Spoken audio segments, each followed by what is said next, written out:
Hello, I'm Severn Suzuki speaking for ECHO, the Environmental Children's Organization.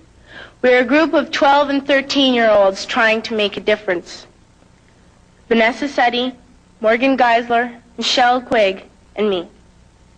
We've raised all the money to come here ourselves, to come 5,000 miles to tell you adults you must change your ways. Coming up here today, I have no hidden agenda. I am fighting for my future. Losing my future is not like losing an election or a few points on the stock market. I am here to speak for all generations to come. I am here to speak on behalf of the starving children around the world whose cries go unheard. I am here to speak for the countless animals dying across this planet because they have nowhere left to go. I am afraid to go out in the sun now because of the holes in our ozone. I am afraid to breathe the air because I don't know what chemicals are in it. I used to go fishing in Vancouver, my home, with my dad, until just a few years ago we found the fish full of cancers. And now we hear of animals and plants going extinct, every day vanishing forever. In my life, I have dreamt of seeing the great herds of wild animals, jungles and rainforests full of birds and butterflies. But now I wonder if they will even exist for my children to see. Did you have to worry of these things when you were my age? All this is happening before our eyes, and yet we act as if we have all the time we want and all the solutions. I'm only a child, and I don't have all the solutions. I want you to realize, neither do you. You don't know how to fix the holes in our ozone layer. You don't know how to bring the salmon back up a dead stream. You don't know how to bring back an animal now extinct. And you can't bring back the forest that once grew where there is now a desert. If you don't know how to fix it, please stop breaking it. Here, you may be delegates of your government, business people, organizers, reporters, or politicians, but really, your mothers and fathers, sisters and brothers, aunts and uncles, and all of you are someone's child.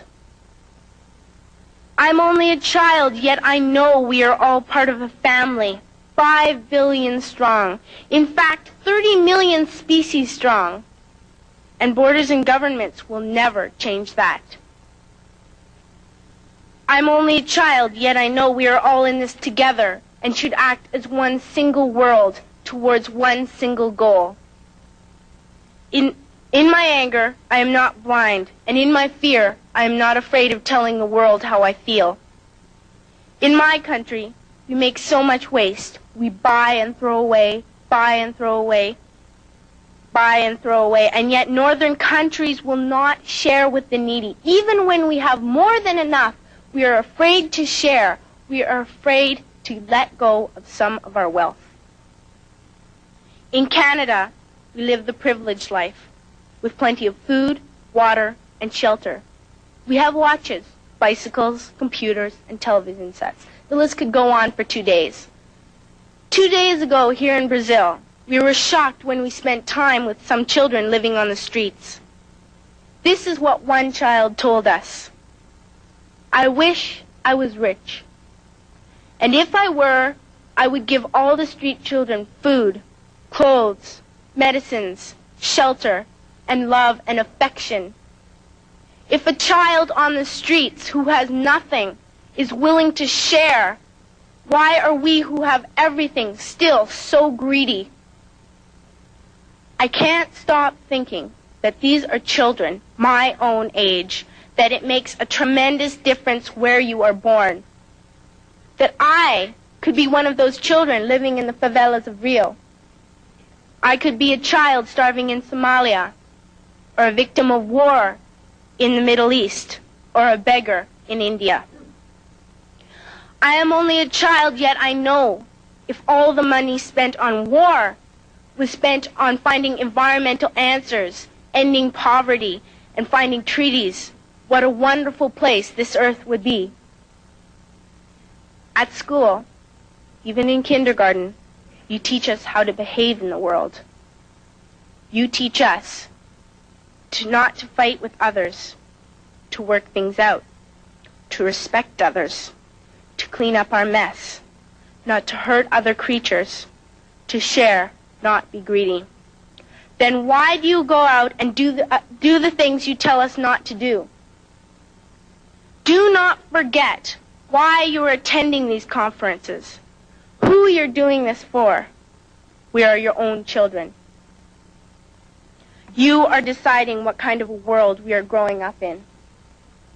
Parents should be able to comfort their children by saying, everything's going to be all right. It's not the end of the world, and we're doing the best we can. But I don't think you can say that to us anymore. Are we even on your list of priorities? My dad always says, you are what you do, not what you say. Well, what you do makes me cry at night. You grown-ups say you love us, but I challenge you, please, make your actions reflect your words. Thank you.